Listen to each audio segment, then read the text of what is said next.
रुसवाई उसकी मुकद्दर में हो गई। चूंकि उस लड़की ने जाना नहीं, लड़की हो या लड़का हो, उसने जाना नहीं कि आखिरत क्या है, ये दुनिया का महत्व क्या है। ये दुनिया एक पानी का बुलबुला है, जैसे उठा खत्म हो गया। एक चिंगारी है जो भड़की बुझ गई। ये दुनिया के 100 साल एक सेकंड में इसे खत्म हो गए। काफिर चाहे गुड़ खाए कि गोबर खाए कि शराब पिए कि पानी पिए, उसका तो कोई संविधान ही नहीं है उसके पास। ना कोई जीवन पद्धति है, ना कोई नियमावली है, ना कोई सिलेबस ऑफ लाइफ है उसका। उसके नजदीक सब बराबर है, शराब बराबर है, गाय का पेशाब बराबर है, वो चाहे जो चाहे पिए। ये तो हम मुसलमानों को समझना है कि क्या राइट है क्या रॉन्ग है, क्या गुड है क्या बैड है, क्या जायज है क्या ना जायज है, क्या करना है क्या नहीं करना है। तो हम मुसलमानों को समझना है, और हमको समझाने के लिए अल्लाह ने अपने महबूब को दुनिया में भेजा है, और हमको समझाने के लिए अल्लाह ने अपने महबूब पर कुरान नाजिल फरमाया कि अल्लाह के महबूब अपना वक्त ज़ाहिरी मुतय्यन पूरा करने के बाद अब वो अपनी कब्र अनवर में आराम करेंगे और सारी उम्मत पे नजर रखेंगे, और इनकी हिदायत के लिए मुस्तफ़ा की हदीस है और अल्लाह का कलाम कुरान करीम है। इन दोनों की रोशनी में मुसलमान जिंदगी गुजारते रहे। तो अब वो कुरान वो हदीस हमारे लिए एक जीवन पद्धति है कि हम कैसे जिए, कुरान में देखें। हम कैसे जिंदगी के दिन गुजारे, मुस्तफ़ा की हदीस में देखें। दूसरों के पास इस तरह की कोई नियमावली नहीं है। जो मन में आए सो करना है। मन में आया शराब पी लिया, मन में आया गाय का पेशाब पी लिया, मन में आया गोबर का इस्तेमाल कर लिया, और मन में आया सांप को काट के खा लिया। जो मन में आया, जब चाहे वो रात के 4 बजे सो जाए, दिन के 11 बजे उठ जाए, कोई टोकने वाला नहीं। ये तो हर जुमा के दिन मेरा खतीब मेंबर से कहता है कि इन्नल्लाह यअमुरु बिल अदल, अल्लाह तुम्हें हुक्म देता है अदल करने का, अल्लाह तुम्हें हुक्म देता है एहसान करने का, अल्लाह तुम्हें हुक्म देता है अपने रिश्तेदारों को देने का, रिश्तेदारों से लेने का नहीं, निचोड़ने का नहीं। अपने रिश्तेदारों से बाइक नहीं लेने का, कार नहीं लेने का, पैसा नहीं लेने का, बल्कि अल्लाह तुझे दे तो अपनी तरफ से जिस तरह अपनी माँ बाप को देना है उसी तरह अपनी सास को भी देने का, ससुर को भी देने का। अपनी बीवी के बाप को कंगाल बना के उस बीवी के सामने कैसे मुंह दिखाओगे जिस बीवी के बाप की जमीन बेचवा के तुमने गाड़ी खरीद ली, जिस बीवी के बाप को भीख मंगवा के तुमने स्कॉर्पियो ले लिया। कैसे उस बीवी को मुंह दिखाओगे, कैसे उसके सामने बोलोगे कि मैं तुम्हारा शौहर नामदार हूं। वो बीवी तो बोलेगी तेरे हाथ में जो वॉच है वो तो मेरे बाप ने दिया है, जो तुमने 3 पीस का पैंट शर्ट पहना वो मेरे बाप ने दिया, जो तुम्हारे घर में पाँव पोछने वाला है वो तो मेरे बाप ने दिया है, जो तुम्हारे घर का दरवाजे का विंडोज का डोर्स का पर्दा है वो भी मेरे बाप ने दिया है, ये गाड़ी जिस गाड़ी पे चलते वो भी मेरे बाप ने दिया है, तेरा है क्या। और तू जो बोलेगा कि मैं शौहरे नामदार हूं, शौहरे नामदार वो नहीं होता है कि जो अपनी बीवी के बाप को कंगाल बना के ऐश करता है। शौहरे नामदार वो होता है जो अपनी कमाई से घर बनाता है, अपनी कमाई से फर्नीचर बनाता है, अपनी कमाई से वॉच से लेके शूज से लेके स्पेक्टेकल से लेके 4 व्हीलर और 2 व्हीलर तक खरीदता है। अपनी कमाई से फ्रिज, एसी, वॉशिंग मशीन सब लेता है, और एक नेक संजीदा लड़की से निकाह करके उसके बाप से कहता है कुछ नहीं, सिर्फ बेटी देना हमको, चूंकि हमें निकाह करना है आपकी बेटी से। नेक लड़की को अपने घर में लाएगा और कहेगा तुम देखो ये मेरा घर है, रानी बन के तुम रहो, ये फ्रिज मेरा है, ठंडा पानी तुम पियो, ये साहब मेरे घर हैं, मैं तो बाहर मारे मारे फिरूंगा 2 रुपए कमाने के लिए, और तुम इसमें क्वीन बन के रहो मेरे घर में। मालूम है जो लड़की अपने शौहर के घर में इस तरह आएगी न कभी तकरार होगी, न कभी लड़ाई होगी, न कभी तलाक होगी, बल्कि अपना दिल शौहर के पांव के नीचे बिछा देगी। ये जीने का एक तरीका है, रिश्तेदार को देने का, लूटने का नहीं, वरना सारी जिंदगी कंगाल रहेगा बंदा। काफिर तो फिनारे जहन्नम, हमेशा के लिए जहन्नम में जलेगा, उसका तो कोई मतलब ही नहीं। क्योंकि हमको जन्नत जाना, क्योंकि हमको ये दुनिया का 100 साल तो 1 सेकंड है, खत्म हो जाएगा। हमारे लिए आखिरत है, यही हदीस का सबसे बड़ा उन्वान है, यही कुरान पाक का सबसे बड़ा टॉपिक है कि हमारे लिए आखिरत है। तो अक्लमंद है वो जो आखिरत की बात सोचे। ए लड़का, ए कहां भाग रहा है, बैठो। क्या बंदर की तरह करता है यार, छुछंदर की तरह करता है। नात पढ़ता रहा, सुनता रहा, और अभी हदीस पढ़ रहा हूं, भाग रहा है। अगर इसको हिंदुस्तान का हिंदू इसको काटेगा तो कसूर किसका है? अगर हमारे घरों को ये काफिर उजाड़े तो कैसे तड़पेगा और कैसे अल्लाह की रहमतों को आवाज देगा। जो मस्जिदों को उजाड़ेगा उसकी जिंदगी में सुख कभी नहीं होगा। जो मदरसे को उजाड़ेगा अल्लाह ताला उसके घर को उजाड़ देगा। जो दीनी मजलिसों को उजाड़ेगा अल्लाह उसकी जिंदगी से सुख चैन को उजाड़ देगा। कभी गौर करते हो कि सारे लोग बंदर की तरह मारे मारे फिर रहे हैं। अरबों में खेलने वाला भी छुछंदर की तरह मारे मारे फिर रहा है। चेहरा काला है, खुदकुशी है, सुसाइड है, जहर खुरानी है, दिन रात का टेंशन है, 1 दर्जन बीमारी में घिर के तड़प तड़प के मर जाना है। सुकून चैन किसके पास है? मकान, दुकान, गाड़ी, छकड़ा, उसी के पीछे सब पागल है। डॉक्टर, इंजीनियर, मकान बनाए, गाड़ी खरीदें, मजा मौज मस्ती करें। हर घर दुखी है। सीने को फाड़ के देखोगे तो 1000 जख्म मिलेगा। इसलिए कि जिस रास्ते में चल के तुम चैन ढूंढ रहे हो उस रास्ते में अल्लाह ने चैन नहीं रखा है। जिस रास्ते पे चल के तुम सुकून तलाश कर रहे हो अल्लाह ने वहां सुकून नहीं रखा है। वरना मैं अक्सर कहता हूं कि सुशांत सिंह राजपूत जैसा करोड़ों में खेलने वाला फिल्म का एक्टर वो फांसी के फंदे पे लटक गया।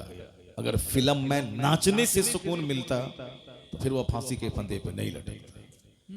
30 साल की खूबसूरत लड़की एक्ट्रेस फिल्म में नाचने वाली, जिसके पीछे हजारों लड़के दीवाना रहते थे और करोड़ों लोग फिल्म में देख देख के उस पर जान निछावर करने को तैयार रहते।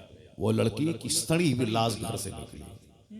अगर हुस्न में ही खूबसूरती है और 1000 लड़कों के बीच में झूमने में मस्ती है तो उस लड़की को जहर करके नहीं मरना चाहिए। तुम्हें मालूम है कि Charlie Chaplin British film star, जिसका एक मशहूर मकूला है कि I like to walk in the rain nobody can see my tears, मैं बारिश में टहलना चाहता हूं ताकि जी भर के रोऊं और कोई मेरे आंसू को देख नहीं पाए। करोड़ों को हंसाने वाला, करोड़ों जिसके फैंस हैं, वो ब्रिटिश फिल्म स्टार है, मगर हिंदुस्तान में करोड़ों लोग हैं जो उनके फैन हैं, उनके साहब दिलदादा है। लेकिन वो आदमी इतना गमगीन है, करोड़ों को हंसाने वाला। उसका मखूला अभी चार्ली चैपलिन बोले, वो इंटरनेट पे उसका ये लफ्ज सामने आ जाएगा, ये जुमला, I like to walk in the rain nobody can see my tears, मैं बारिश में टहलना चाहता हूं ताकि रोऊं, जी भर के रोऊं, कोई मेरे आंसू को देख नहीं पाए।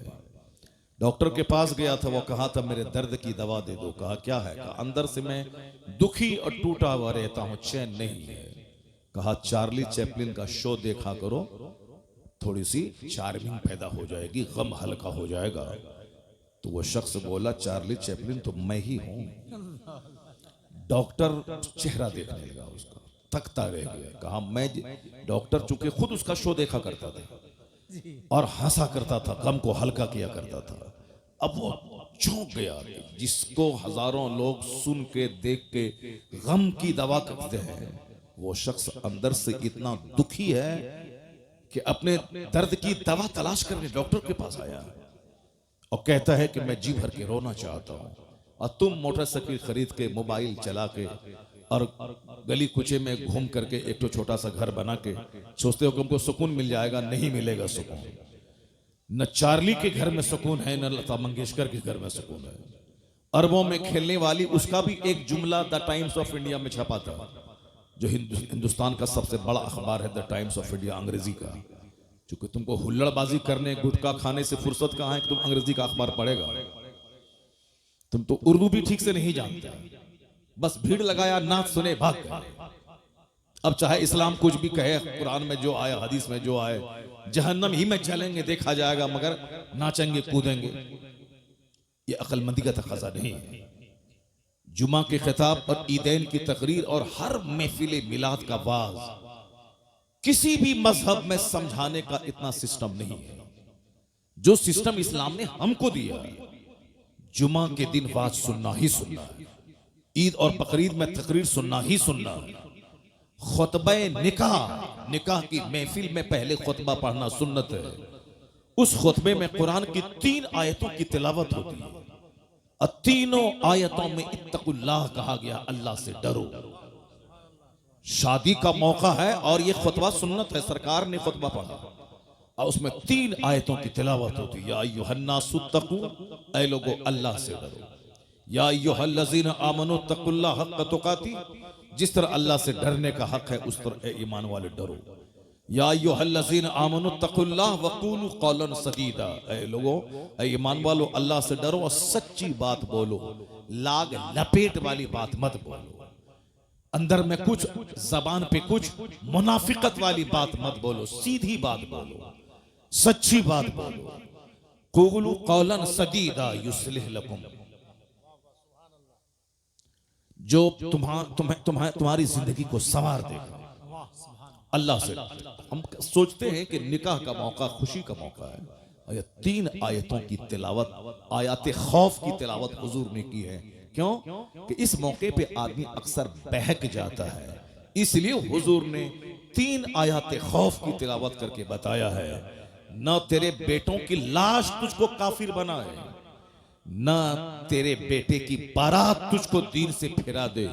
चाहे बेटे की बारात निकले तो भी तुम दीनदार बन के रहना, चाहे बेटी का जनाजा निकले तो भी तुम दीनदार बन के रहना। यानी बेटे की बारात निकले तो भी नमाजी बन के रहना, चाहे घर से जनाजा निकले तो भी नमाजी बन के रहना। ना खुशी का मौका तुझे फिरौन बना दे, ना गम का मौका तुझे दकियानूसी बना दे और अल्लाह की रहमतों से मायूस कर दे। ऐसा नहीं, अपने रसूल की रस्सी को मजबूती से थामे रहना। गमी में भी मोमिन रहोगे, खुशी में भी मोमिन रहोगे, हर हाल में मुसलमान रहोगे। तो ये वास की तरकीब इस्लाम ने दी है। क्यों? एक जुमा को तकरीर सुना कि दुनिया कुछ नहीं है, लगा कि अब हमको आखिरत की तैयारी करनी है। लेकिन जैसे ही वहां से जुमा पढ़ के घर आए, बाल बच्चों का मुंह देखा, तकरीर का 10% पानी वहीं खत्म उतर जाता है।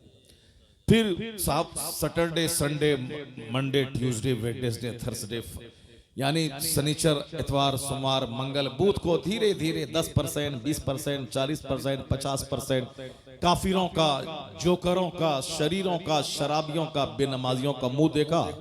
मौलाना साहब ने जो जुमा में समझाया था कि दुनिया जीरो है, आखिरत सब कुछ है, इसको लगा था कि अब मैं आखिरत की तैयारी करूंगा, तो जुमेरात होते होते नसीहत का पानी उतर जाता है।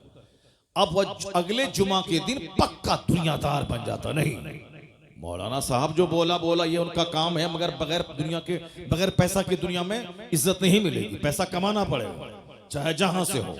अब ये पक्का फिरौन बन जाता। लेकिन शरीयत ने इंतजाम किया कि जो पानी नसीहत का सूखने वाला है, अगले जुमा को फिर नसीहत का पानी चढ़ा दिया जाए। सुभान अल्लाह, सुभान अल्लाह। जब जमीन सूखने लगती है, खेती के लायक नहीं रहती, आसमान का पानी उस मुर्दा जमीन को जिंदा करता है। उसी तरह दिल जब मर जाता है, गंदों बुरे लोगों की सोहबत में बैठ बैठ कर, तो इस्लाम ने इसीलिए हर जुमा के दिन तकरीर, खुतबे जुमा को लाजिम करार दिया है, ताकि जैसे ही दिल मरने वाला हो, अगले जुमा को नसीहत का पानी फिर उस पर डाल दिया जाए, ताकि वो दिल मरने से बच जाए। ये इतना जबरदस्त इंतजाम इस्लाम ने किया। तो क्या कोई शख्स जो हर जुमा के दिन फाज सुनता है, अल्लाह के डर और आखिरत की बात, एक खुतबे में आया है ज़ादुकुम कलीलुन कलील, तुम्हारा सफर का जो खर्च है बिल्कुल थोड़ा, तेरे पास नेकियां थोड़ी है, तेरे पास तू जिस रास्ते का मुसाफिर है वह सबीलुकुम तवीलुन तवील, तेरा रास्ता बड़ा लंबा है। मरने के बाद कब्र में कितने हजार साल तक रहना है कोई नहीं जानता। कयामत कल कायम हो जाएगी ये अलग बात है, लेकिन जो लोग आज से 10,000 साल पहले मर गए, कयामत तो आज तक आई नहीं, वो 10,000 साल से अपनी कब्र में है, आलम बरज़ख में है, वो कयामत नहीं कायम हुई। इसलिए यह है कि कयामत कल कायम होगी, लेकिन कल का मतलब ये नहीं कि कल टुमारो, कल का मतलब है कल चाहे 1 करोड़ साल के बाद आए वो कल ही कहलाता है। तो कयामत 5,000 साल के बाद आएगी, तो कब्र की मंजिल हजारों साल की। मैदान महशर जब कायम होगा, जब कयामत आएगी, दुनिया का विनाश होगा, वहां का जो एक दिन होगा 50,000 साल का। कोई दरख्त और किसी दीवार का साया नहीं होगा, कोई दरख्त नहीं होगा, तमाम जमीन परपट मैदान हो जाएगा और वहां हिसाब किताब होगा। लोग अपने अमाल के हिसाब से नाक तक, गर्दन तक, सर तक पसीने में डूबे रहे। सवा नेज़े पे आफताब, जमीन तांबे की, कोई किसी का पुरसाने हाल नहीं। न माँ अपने बच्चे को याद करेगी, न बच्चा अपनी माँ को याद करेगा। यौम यफिरुल मर्उ मिन अखी व उम्मिही व अबी, कुरान में अल्लाह कहता है डरो उस दिन से जिस दिन एक भाई भाई से भागेगा, औलाद वालदैन से भागेगी, माँ बाप औलाद से भागेंगे। इकलौता बेटा जिसके बगैर माँ जिंदा नहीं रह सकती थी, कयामत के दिन वो देखेगी कि मेरे बेटे को आग में डाला जा रहा है, मेरा बेटा एक नेकी की खातिर जहन्नमी बन रहा है, माँ एक नेकी उसको नहीं देगी, क्योंकि वो आखिरत है, दुनिया नहीं है, वो आखिरत है। आखिरत में कोई किसी का पुरसाने हाल नहीं होगा। यौम यफिरुल मर्उ मिन अखी व उम्मिही व अबी व साहिबतिही व बनी लिकुल्लि इम्रिइन मिनहुम यौमइज़िन शअनु युगनी। सारे लोग अपने अपने मामलात में इतने मशगूल होंगे कि कोई किसी का पुरसाने हाल नहीं होगा। नात सुनो और खूब जन्नत में कूद के चले जाओ। सरकार गौसे आजम 40 साल तक इशा के वजू से फजर की नमाज पढ़े थे। 40 दिन नहीं, 4 साल नहीं, 40 बरस। अब पूरी रात एक पांव पे खड़े होकर पूरा कुरान खत्म कर लेते थे। और जहां वो अल्लाह के वली थे, मां की गोद से ही वली बन के पैदा हो गए थे। उनके बारे में आया है कि जब वो मकतब जाते थे तो फरिश्ते उनके आगे आगे चलते थे, कहते थे बच्चों रास्ता खाली कर दो, अब्दुल कादिर इस रास्ते से आने वाले हैं। बचपन से वली थे, उनको 40 साल तक इशा के वजू से फजर पढ़ने की क्या जरूरत थी। उनको 100 असातिज़ा के दरवाजे पे जाके इल्म हासिल करने की जरूरत क्या थी। उनको 91 साल तक खौफे खुदा में जीने की जरूरत क्या थी। दरख्त के पत्तों को खाकर 25 साल तक सहराओं जंगलों में रहे, क्या जरूरत थी। बस खेल तमाशा है, जन्नत मिल जाएगी। दुनिया में लड़की के पीछे पागल रहे, जन्नत मिल जाएगी। सारी जिंदगी फजर छोड़ते रहे, जन्नत मिल जाएगी। जलसा जुलूस को वीरान कर दें, उजाड़ दें, जन्नत मिल जाएगी। मस्जिद के दरो दीवार को उजाड़ दें, जन्नत मिल जाएगी। मन की गुलामी नहीं चलेगी, शरीयत की गुलामी चलेगी। अल्लाह ने अपने महबूब को भेजा है, महबूब की पैरवी मैं दोनों जहान की भलाई। लोग ख्वाहिशात के गुलाम हो गए, जैसे काफिर ख्वाहिशात के गुलाम है। जिसको चाहा जब तक चाहा पूजा, और जब चाहा उठा के फेंक दिया उसको, और जिसके सामने चाहा सर झुका दिया। कभी दरख्त के सामने, कभी पेड़ के सामने, कभी छुचंदर के सामने, कभी बंदर के सामने, कभी नदी के सामने, कभी नाला के सामने, कभी गाय के सामने, कभी बैल के सामने, कभी सूरज के सामने, कभी उगते सूरज, कभी डूबते सूरज, न जाने कहां जिसके सामने जहां देखा सर झुका दिया। कोई चूंकि उसका हिसाब लेना देना नहीं है, कोई उसके पास कोई गाइडेंस नहीं है। इसलिए जिसको जहां देखा जिसमें ताकत देखी उसी को खुदा कह दिया। अल्लाह रब्बुल इज्जत ने मुसलमानों पे एहसान किया कि मेरी पेशानी बंदर के सामने जलील नहीं हो रही, हमारी पेशानी किसी दरख्त के सामने जलील नहीं हो रही, हमारी पेशानी किसी छुछंदर के सामने जलील नहीं हो रही, हम किसी सांप, किसी हाथी, किसी गाय को खुदा नहीं कह रहे हैं। एक खुदा को माना, बेशुमार जगहों पे पेशानी जलील होने से बच चलेगा। यह इस्लाम लाने का सबसे बड़ा बेनिफिट यही है कि कहो ला इलाहा इल्लल्लाह, there is no any god but Allah. अल्लाह मेरा माबूद है। अब जन्नत तो वहां मिलेगी, इस दुनिया में दर दर की ठोकर खाने से पेशानी बच गई। और यह दलील बनकर अल्लाह ने अपने महबूब को भेजा, दलील बनाकर। जो सूरज को पूजता है, मेरे मुस्तफा की उंगली का इशारा पाके सूरज डूबा वापस आ रहा। सूरज को तुमने ताकत देख करके खुदा कहा था ना, तो वो ताकतवर सूरज तो ताकतवर मुस्तफा के इशारे पे गुलामी कर रहा है। तुमने चांद को खुदा कहा था ना, ये चांद मुस्तफा का इशारा पाके दो टुकड़ों में बढ़ जाता है। तुमने पत्थर को खुदा कहा था, ये पत्थर मुस्तफा के पाए अक़दस को पाके अपने सीने पे नक्श उभार लेता है, पत्थर मुस्तफा पे सलाम पढ़ता है। तुमने सांप को खुदा कहा था, ये सांप मुस्तफा के गुलामों की गुलामी कर रहा है। तुमने समंदर दरिया को खुदा कहा था, वो दरिया मुस्तफा के गुलामों के लिए धूल में तब्दील हो जाता है। तो जिस दरख्त को तुमने खुदा कहा था, ये दरख्त मुस्तफा को सजदा कर रहा है। इसलिए ए सारी दुनिया के लोगों, अगर तू तलाश करता है कि मेरा खुदा कौन है, आ जाओ मेरे महबूब के पास। जिन जिन चीजों की तू परस्तिश करता है, जिसको खुदा कहता है, वो सारी चीजें मुस्तफा के इशारे पे गर्दिश कर रही है। अब जब दुनिया मुस्तफा के पास पहुंचेगी, अब वहां उसको ज्यादा देर नहीं लगेगी खुदा की मार्फत हासिल करने में, क्योंकि जो सबसे ज्यादा ताकतवर है, जिनको दरख्त सजदा करे, जिनका कलमा पत्थर पढ़े, जिनके इशारे पे सूरज और चांद गर्दिश करें, ये अपनी पेशानी जमीन पर टेके हुआ और कहता है सुबहान रब्बियल आला। मतलब इतना ताकतवर मुस्तफा, जिसको खुदा कह दे वही खुदा है, जिसको सजदा करे वही मस्जूद है। तो अब दुनिया को समझने में देर नहीं लगी कि मोहम्मद अरबी खुदा का पता बताने आया है। इसलिए अल्लाह ने कहा कद जाकुम बुरहानुम मिर रब्बिकुम, तुम्हारे रब की तरफ से दलील बन के मुस्तफा आ गए। मुस्तफा को देखो, खुदा समझ में आएगा। इन्हें देख ले, दुनिया की सच्चाई समझ में आ जाएगी, आखिरत की सच्चाई समझ में आ जाएगी। बहुत अच्छा। मुस्तफा दोनों जहान की वास्तविकता को बताने आए हैं। अब जाहिर सी बात है, जो हुजूर को पढ़ेगा वो जानेगा, जो सरकार दो जहां की बायोग्राफी का मुताला करेगा वो जानेगा, और जो तमाशा देखेगा जाएगा तो सारी जिंदगी कलमा भी ठीक से नहीं पढ़ पाएगा। अत्तहियात तो सारे लोग पढ़ते हैं, लेकिन अत्तहियात करोड़ों में कोई पढ़ता है। सुबहान रब्बियल आला तो मर्द औरतें करोड़ों की तादाद में लोग पढ़ते हैं, लेकिन सुबहान रब्बियल आला एक लाखों में कोई पढ़ता है। क्या बात है। सजदा, अभी भी मैंने मस्जिद में आज देखा एक आदमी को सजदा करते हुए, बस ऐसे ही जैसे चोंच मार रहा है। जब सजदा में सारे पार्ट्स का सजदे की हालत में ठहरना जरूरी है, फिर वो बैठ जाए तो सारे पार्ट्स अपनी जगह पे सेट हो जाए, फिर उसके बाद दूसरा सजदा करे।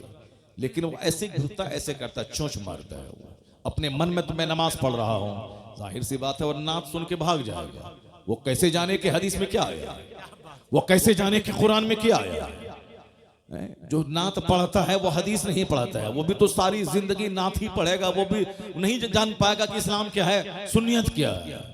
इसलिए मैं अक्सर कहता हूं कि नात पढ़ना जरूरी नहीं है, नमाज पढ़ना जरूरी है, दीन सीखना जरूरी है। जो जरूरी है उसको करते नहीं है। 2 टका कमाने के लिए साहब लोगों को बेवकूफ बना रहे हैं। 2 टका कमाने के लिए साहब अपने खरबों की जन्नत को दांव पे लगाए हुए हैं, 2 टका कमाने के लिए।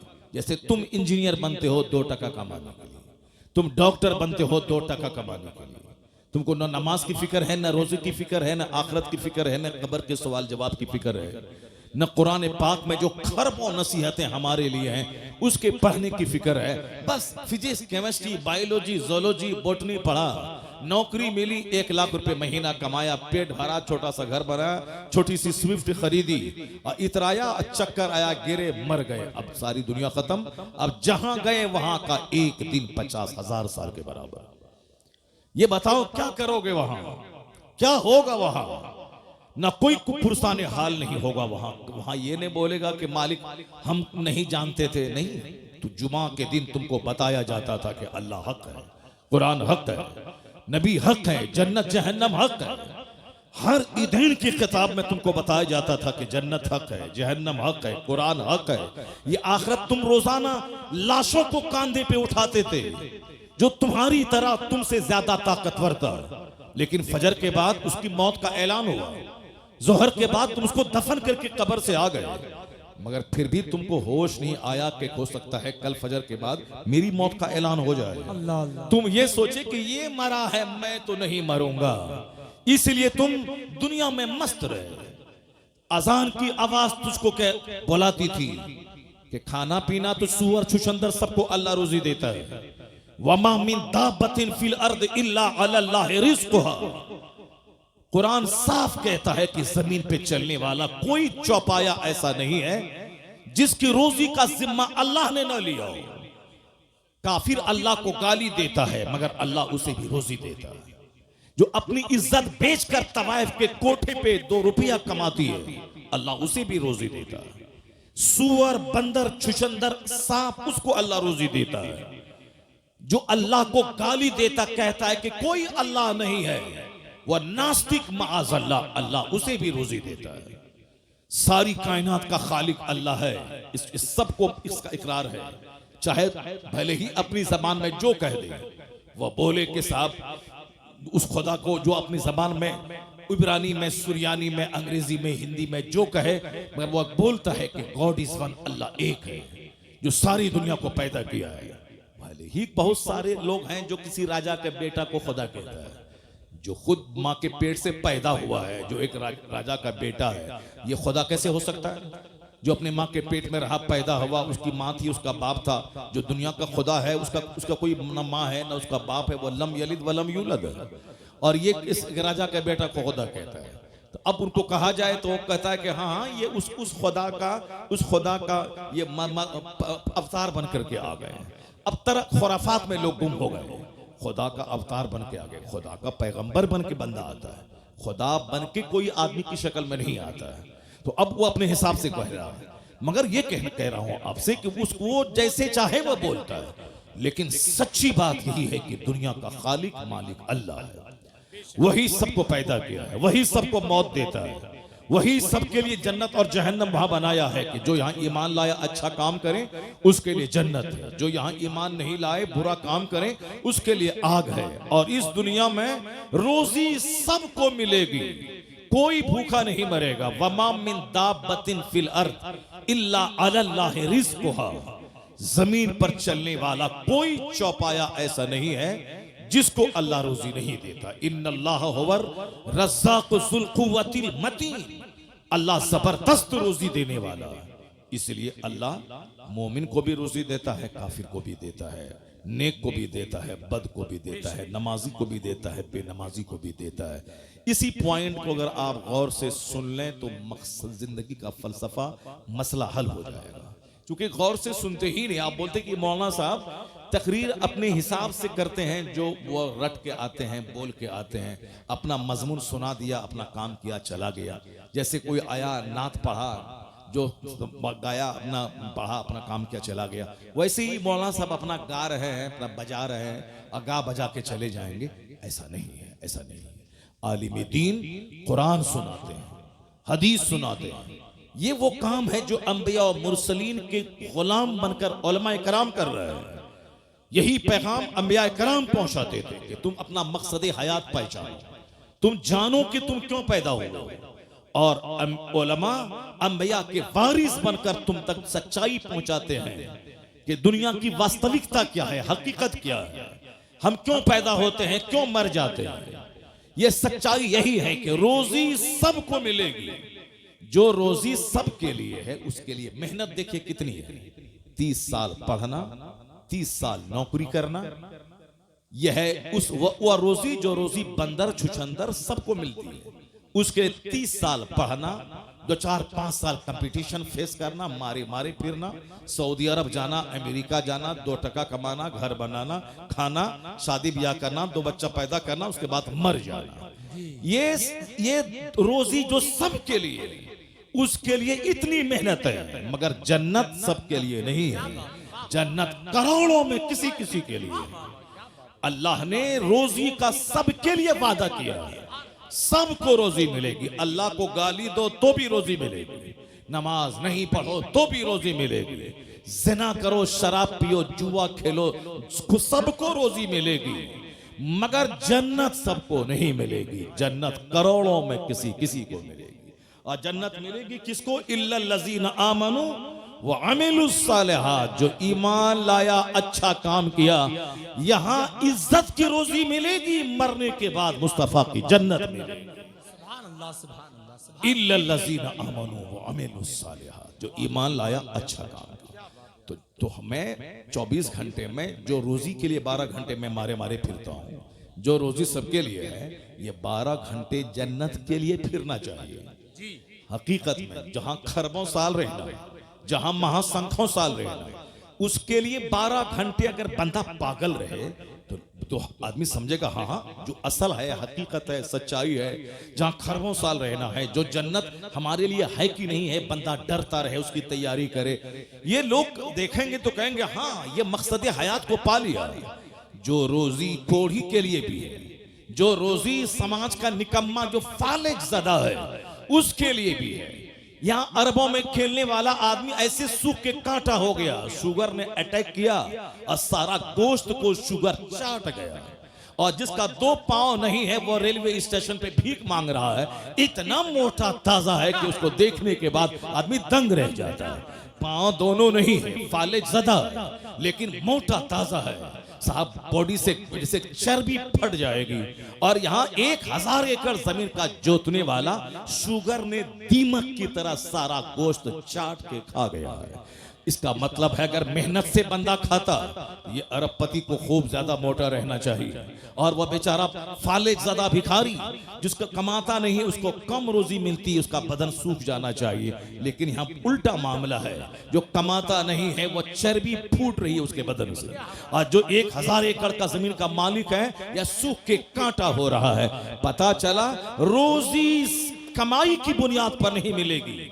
अल्लाह ने जिस जानदार को पैदा किया है सबको रोजी देने का अल्लाह ने वादा किया है। बंदर, चुचंदर, सुअर, हाथी, गाय, भैंस, बैल, सबको, सुअर जैसा खतरनाक जानवर जो बिल्कुल नजीस से ऐन है, वो अंग अंग उसका नापाक है, लेकिन वह सुअर भी खाता है। कुत्ता, जिसको कुत्ता कह करके लोग उद्धृत करते हैं, ये कुत्ता है, वो कुत्ता को भी रोजी मिलती है। मछली, जो व्हील मछली, जो रोजाना की खुराक उसकी मनों में है, वो समंदर में छोटी छोटी मछलियां अल्लाह ने इतनी पैदा कर दी ताकि बड़ी मछली छोटी मछली को खा के जिंदा रहे। सांप नाबीना, जो दरख्त की सबसे ऊंची टहनी में लिपटा हुआ रहता है, अल्लाह परिंदों के जरिए उसके